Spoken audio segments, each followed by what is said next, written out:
Hello दोस्तों, उम्मीद करती हूँ कि आपको मेरी नई कहानी पसंद आएगी। यदि आपको मेरी कहानी पसंद आती है तो प्लीज़ वीडियो को लाइक करें, शेयर करें और कमेंट करें। और मेरे चैनल पर नए हैं तो चैनल को सब्सक्राइब करना ना भूलें। चलिए हम अपनी कहानी की तरफ बढ़ते हैं। 2 साल बाद मैंने वृंदा को देखा तो मेरा कलेजा मुँह में आ गया। मेरा तो वृंदा को पहचान पाना भी मुश्किल हो रहा था। क्या यह वही वृंदा है जिसकी खूबसूरती के चर्चे पूरे वृंदावन में होती थी, जिसको देखकर ना जाने कई बार मेरा दिल धड़क उठता था। मेरा नाम मोहन है। मैं और वृंदा बचपन के दोस्त हैं। हमने साथ में ही खेला कूदा, लड़ना झगड़ना, यहाँ तक कि हर सुख दुख के साथी भी थे। वृंदा के माँ बाप ने वृंदावन नगरी के नाम पर उसका नाम वृंदा रखा था। वृंदा दिखने में बहुत खूबसूरत है। गोरे रंग, लंबे बाल, बड़ी बड़ी आँखें और सभी के लिए उसके मन में प्रेम और अपनापन था। उसे कोई देख ले तो जैसे कोई साक्षात राधा रानी को देख रहा हो। लेकिन उसका एक पैर दूसरे पैर से छोटा होने की वजह से वह उचक कर चला करती थी। उसे अक्सर अपने पैर की वजह से अपमान झेलना पड़ता था और मेरे पास घंटों रोया करती थी। वृंदा, जिसे जो बोलना है बोलने दे। देख, उस आसमान में चांद पर भी दाग है, फिर भी दुनिया उसे खूबसूरत मानती है ना।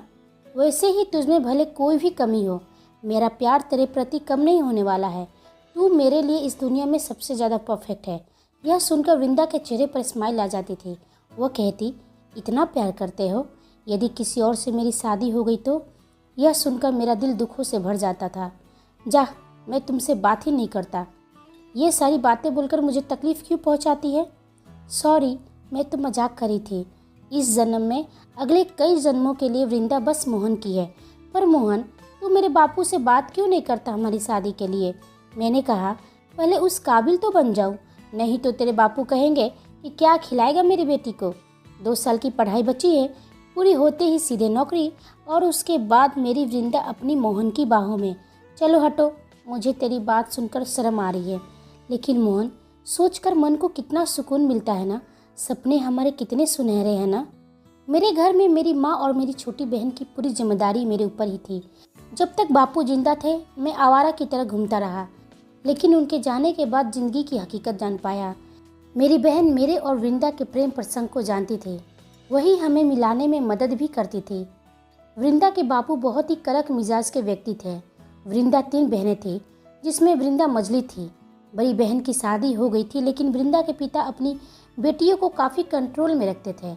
ऐसे में उनको हमारे बारे में भनक भी लग जाती तो ना जाने क्या तूफान आ जाता। 1 सप्ताह गुजर गए, वृंदा मुझसे मिलने ना आ सकी और मैं अपनी बेचैनी को छुपा नहीं पा रहा था, इसलिए अपनी बहन को उसकी खबर लेने को भेजा।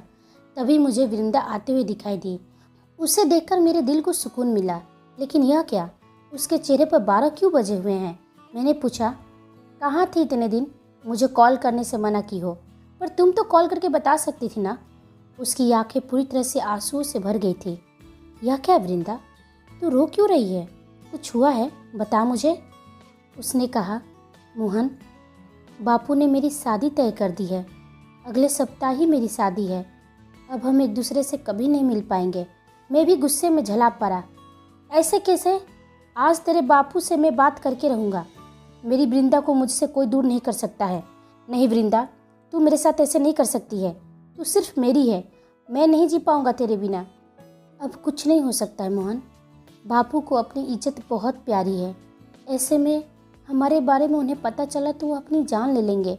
सब कुछ तय हो चुका है। यह हमारी आखिरी मुलाकात है। मैंने कहा, तुम्हें अपने बापू की चिंता है, मेरी नहीं। क्या हमारा प्यार इतना कमज़ोर है जो तू आज पीछे हट रही है? हमने साथ में कितने सुनहरे सपने देखे हैं वृंदा, और आज तुम कह रही है कि तू शादी कर रही है। देख, इस तरह से मैं तुझे पीछे नहीं हटने दूंगा। अभी जाकर तुम्हारे बापू से बात करता हूँ। वृंदा ने मेरे सामने हाथ जोड़ लिए और मुझे रोक दिया। उसकी आंखों ने सब कुछ बयान कर दिया कि हमारा प्यार बहुत बेबस और लाचार हो गया है। वृंदा तो चली गई और मेरा मन उसके जाने से गंभीर रूप से ग्रसित हो गया, जो वृंदा की जुदाई के गम को सह नहीं पा रहा था। पूरे 2 साल हो गए वृंदा के गए हुए, लेकिन उसकी हमें कोई खबर भी नहीं मिलती थी। इन 2 सालों में ऐसा कोई भी दिन नहीं था जिस दिन मैंने वृंदा को याद ना किया हो। मेरी पढ़ाई पूरी होने के बाद मुझे अहमदाबाद जाना था अपनी जॉब के लिए। उसी की मैं अपनी तैयारी कर रहा था। तभी मेरी बहन ने मुझे आकर खबर दिया कि वृंदा आई है अपने घर। यह सुनकर मेरे पैर जहाँ थे वहीं रुक गए। उसे देखने के लिए मेरी आंखें ना जाने कब से इंतजार कर रही थी। मेरी माँ उसे अपने पास बिठाकर उसका हालचाल पूछ रही थी और मैं उससे ना मिलने का फैसला कर लिया, क्योंकि मैं इस नई रूप में वृंदा को नहीं देख पाऊंगा। लेकिन वो सीधे मेरे कमरे में आ गई, बोली मोहन। उसकी आवाज़ मेरे मन को भेद कर सीधे चोट कर गई। मैं उसकी तरफ देखा तो दिल दहल गया। क्या यह मेरी वृंदा है? उसके चेहरे का रंग काला हो गया है, आंखों के नीचे काले काले गड्ढे हो गए थे, शरीर पर मांस कम और हड्डियां ज़्यादा दिखाई दे रही थी। इस उम्र में वो बुढ़ी जैसी दिख रही थी, फिर भी उसके चेहरे पर मुस्कान थी। उसको देखकर मेरी आंखें भर आई और उसकी आंखें तो ना जाने क्या मुझसे छुपाने लगी। वह बोली, कैसे हो? सुन रही हूँ कि तुम गुजरात जा रहे हो। मुझे डर था कि मैं तुम्हें दोबारा देख भी पाऊंगी या नहीं, लेकिन भगवान का शुक्रिया है कि तुम्हारे जाने से पहले ही उन्होंने मुझे भेज दिया। मैं बस उसकी बातें सुनकर उसे बिना पलक झपकाए देखे जा रहा था। मुझे ऐसे क्यों देख रहे हो मोहन? मैंने पूछा। यह बताओ, क्या छुपा रही हो मुझसे? यह कैसा सवाल है? मेरा ना हालचाल पूछे और ना ही कोई खबर लिया। वृंदा ने बात को टालना चाहा। मैंने भी कहा, जो नज़रों के सामने हो, जिसका हालचाल मैं देख पा रहा हूँ, उससे पूछना क्या है? लेकिन जो मैं नहीं जान पाया हूँ वो तुमसे पूछ रहा हूँ। यह सुनकर वो फुट फुट कर रोने लगी और मेरे गले लग गई। तुम बिल्कुल नहीं बदले मोहन, आज भी बिना कहे मेरा हर सुख दुख जान जाते हो। मैं ना चाहते हुए भी उसे खुद से अलग किया और अपने पास बिठाकर उसके आंसू पोंछते हुए सारी बात पूछना शुरू किया। क्या बताऊँ मोहन, शादी के बाद जब मैं अपने ससुराल गई तो मुझे एहसास हुआ कि मैं गलत जगह आ गई हूँ। सभी मुझे लंगड़ी लंगड़ी कहकर चिढ़ाते थे। जो काम मुझसे नहीं हो पाता था वही काम करने के लिए कहते थे। काम यदि मैं धीरे धीरे करूँ तो मुझे ताने सुनने पड़ते थे। मुझे बहुत बुरा लगता था, लेकिन मैं किसी से कुछ नहीं कहती। उन लोगों को अपने घर के लिए बहू नहीं, नौकरानी चाहिए थी। मुझसे खूब काम करवाते, मेरा जीना मुश्किल कर रखा था। लेकिन सब कुछ यह सोचकर सह लेती कि चलो मेरा पति अच्छा है, ठीक है। एक बार जब मैंने उनसे कहा कि उनके परिवार वाले मुझ पर जुल्म कर रहे हैं, मुझे एक टांग से लंगड़ी कहकर बुलाते हैं, तो जानते हो उन्होंने क्या कहा? यही कि मैं लंगड़ी हूँ तो मुझे लंगड़ी ही कहकर बुलाएंगे ना, इसमें बुरा मानने वाली क्या बात है? मैं पूरी रात उनकी बात सुनकर रोती रह गई, लेकिन वहाँ किसी को मेरी परवाह नहीं। कहते हैं कि यदि मैं बच्चा पैदा किया तो वो भी मेरी तरह अपाहिज ही होगा। वह लोग तो अच्छे दहेज के लिए मुझसे शादी किए थे, मुझे मायके भी नहीं आने देते थे। यदि मुझे कहते कहते वो चुप हो गई। क्या कहना था? बोलो, चुप क्यों हो गई? वृंदा, मेरा दिल घबरा रहा है, कुछ तो बोलो। वो मुझे देखकर बोली, बस इतना ही कहना था मोहन। कब जा रहे हो अहमदाबाद? उसकी आंखें ना जाने कौन सा राज छुपा रही थी। वह जाने लगी। मुझे पता था कि वो इतनी आसानी से नहीं बताएगी। रुको वृंदा, एक बार तुम मुझे ऐसे ही सवालों के साथ छोड़कर चली गई थी, आज फिर मेरे सवालों के साथ छोड़कर जा रही हो। तुम्हें मेरी कसम, यहाँ तुम्हारे ससुराल वालों ने क्यों छोड़ा है, मुझे जानना है। देख वृंदा, तेरी खामोशी मेरी जान ले लेगी, प्लीज़ कुछ तो बोल। उसने अपनी नज़र उठाकर मुझे देखा तो मेरा दिल तड़प उठा। आंखों से बहते आंसू मेरे दिल को पीड़ा दे रही थी। उसने मुझसे कहा, मोहन, तेरी वृंदा मरने वाली है। यह सुनकर जैसे मैं अपना सुध-बुध ही खो बैठा। कमरे में खामोशी छा गई। चुपचाप हम दोनों एक दूसरे को देख रहे थे। आंखें आंसुओं के सैलाब में डूब रही थी। कुछ देर बाद वृंदा बोली, मैं तुम्हें कोई तकलीफ़ नहीं देना चाह रही थी, इसलिए छुपाना ही सही था। मैंने पूछा, ऐसे क्यों बोल रही हो? ऐसा क्या हो गया है वृंदा कि तुमने अपनी मौत पहले ही तय कर लिया है? इतना कुछ सहती रही, एक बार कह तो दिया होता। उसने अपनी नज़रें फिर से नीचे कर लिया, जिससे उसे लज्जा आ रही हो मुझे बताने में।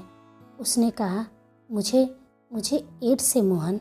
यह सुनकर मुझे विश्वास नहीं हो रहा था। तुम क्या बोल रही हो? तुझे पता भी है? कुछ भी अनाप शनाप बोले जा रही है। हाँ मोहन, तुमने जो सुना वही सच है।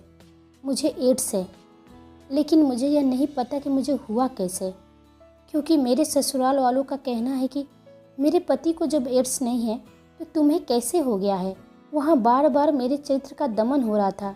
उनका कहना है कि मैंने किसी और के साथ संबंध बना रखा है, पर मैं कैसे विश्वास दूं कि मैं पवित्र और सच्ची हूँ।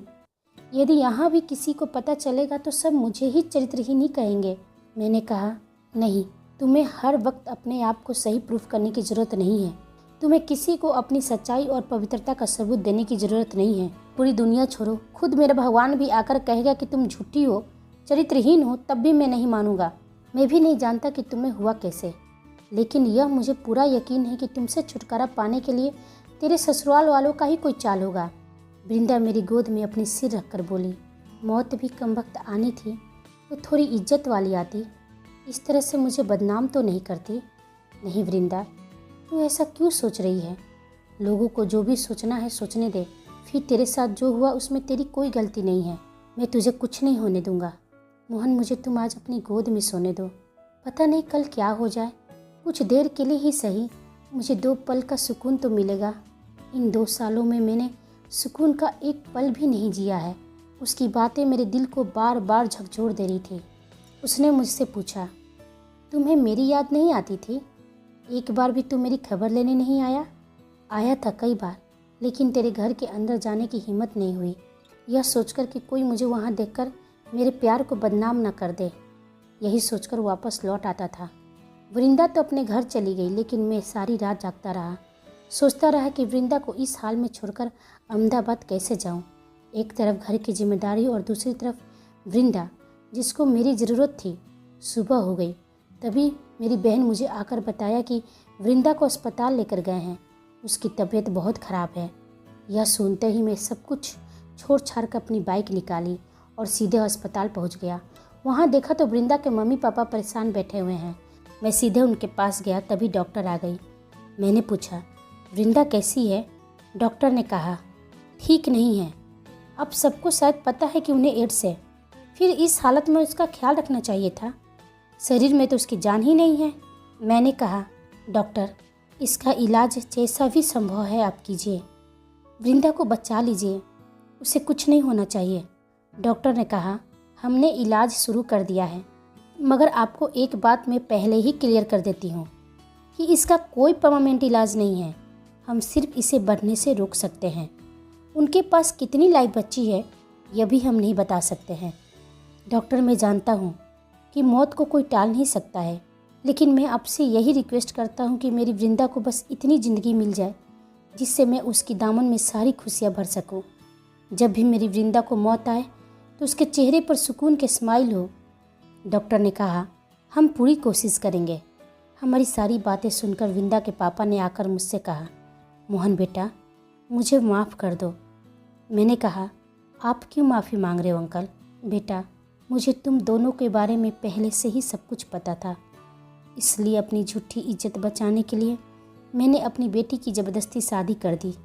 सोचा था कि वहाँ जाकर वह बहुत खुश रहेगी, लेकिन यह सब हो जाएगा, मैंने कहाँ सोचा था। अंकल, जो होना था अब हो गया, उस पर दुखी होने से क्या होगा। हमें वृंदा को अब खुश रहना होगा। बेटा, मैं तुमसे एक बात पूछूं? सच सच बताओगे? क्या आज भी तुम वृंदा से प्यार करते हो?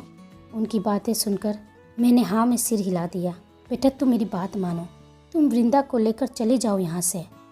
यहाँ पर वृंदा रहेगी तो उसे समाज और दुनिया जीने नहीं देगी, बार बार उसके चरित्र पर उंगली उठाएगी, उसे बार बार बेइज्जती का सामना करना पड़ेगा। इसलिए अच्छा है कि तुम उसे यहाँ से लेकर कहीं दूर चले जाओ ताकि वो खुश रह सके। यह आप क्या बोल रहे हो अंकल? इस तरह से तो मुँह छुपाकर भागना हुआ। अगर मुझे यही करना होता तो मैं 2 साल पहले ही कर दिया होता। मुझे मालूम है बेटा, पर बात को समझो। अगर किसी को भी यहाँ पर तुम्हारे और वृंदा के बारे में पता चला तो सभी उसके ससुराल वाले यह साबित करने की कोशिश करेंगे कि वृंदा को एड्स कैसे हुआ और उसका संबंध किससे है। मैं और वृंदा को जिल्लत वाली ज़िंदगी नहीं देना चाहता हूँ। बेटा, मैं तुम्हारे सामने हाथ जोड़ता हूँ, तुम्हें अगर मंजूर है तो चले जाओ, मैं यहाँ सब संभाल लूँगा। मैंने उनकी बातें सुनकर वृंदा से मिलने चला गया। उसे होश आ गया था। मुझे देखकर वो बोली, तुम मुझसे इतनी दूर क्यों खड़े हो मोहन? मेरे पास आओ। नहीं वृंदा, इस बार मैं तुम्हारे पास नहीं आऊँगा, तुम्हें मेरे पास आना पड़ेगा। मतलब क्या है मोहन? उठो वृंदा, मेरे साथ चलो। मुझे हैरानी से देखकर बोली, क्या बोल रहे हो? और मुझे कहाँ जाना है तुम्हारे साथ? यहाँ से बहुत दूर, जहाँ पर हम अपनी दुनिया बनाएंगे, ऐसी दुनिया जहाँ पर तुम खुश रह सको। वृंदा ने कहा, नहीं मोहन, मैं अब तुम्हारे इस प्यार के काबिल नहीं रही। मैं तुम्हारे साथ कहीं नहीं जा सकती हूँ। मैं तुम पर बोझ नहीं बनना चाहती हूँ। बोझ? मेरा प्यार कब से मुझ पर बोझ बन गया? तुम अगर मुझ पर बोझ होती तो मैं यहाँ अस्पताल में तुम्हें ये सारी बातें नहीं कहता। आज भी इस ज़माने में मेरे जैसे सिर फरे प्यार करने वाले हैं जो पूरी ज़िंदगी अपने प्यार के लिए कुर्बान कर सकते हैं। और क्यों नहीं जा सकती हो? चलना होगा। एक बार तुमने इसी समाज और परिवार के लिए मेरा हाथ छोड़ा था, लेकिन इस बार मेरा हाथ छोड़ने के लिए नहीं, मेरा हाथ हमेशा के लिए थामना। जितनी ज़िंदगी मिली है, यह ज़िंदगी काफ़ी है हम दोनों के लिए।